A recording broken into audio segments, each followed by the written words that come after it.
লেবাননে প্রবাসী অধিকার পরিষদের উদ্যোগে পবিত্র মাহে রমজান উপলক্ষে ইফতার মাহফিল, দোয়া ও আলোচনা সভা অনুষ্ঠিত হয়। রবিবার ইসদাইদি সংগঠনটির সভাপতি ফিরুজ ডাকুয়ার বাসায় এই ইফতার মাহফিল ও দোয়া অনুষ্ঠান হয়। প্রবাসী অধিকার পরিষদ লেবানন শাখার সভাপতি মোহাম্মদ ফিরুজ ডাকুয়ার সভাপতিত্বে ও সহ দপ্তর সম্পাদক শরীফ মিয়া এবং শাহ সাংগঠনিক সম্পাদক মিসবাহ উদ্দিনের যৌথ সঞ্চালনায় অনুষ্ঠানে প্রধান অতিথি হিসেবে উপস্থিত ছিলেন ত্রাণ ও দুর্যোগ বিষয়ক সম্পাদক রেজাউল করিম। এ সময় নতুন 18 জন সদস্যকে ফরম পূরণের মধ্য দিয়ে সংগঠনে যুক্ত করা হয়।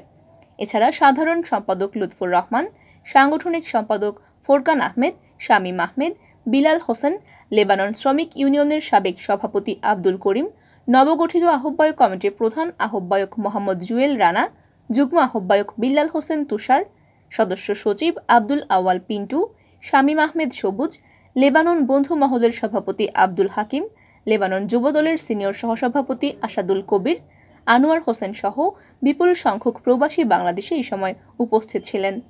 ইফতারের পূর্ব মুহূর্তে পবিত্র মাহে রমজানের তাৎপর্যের উপর আলোচনা ও বহির্বিশ্বের মুসলিম উম্মার শান্তি কামনায় বিশেষ মোনাজাত করেন মাওলানা আব্দুল মতিন। পরে রোজাদারদের ইফতার করার মধ্য দিয়ে অনুষ্ঠানের সমাপ্তি করা হয়।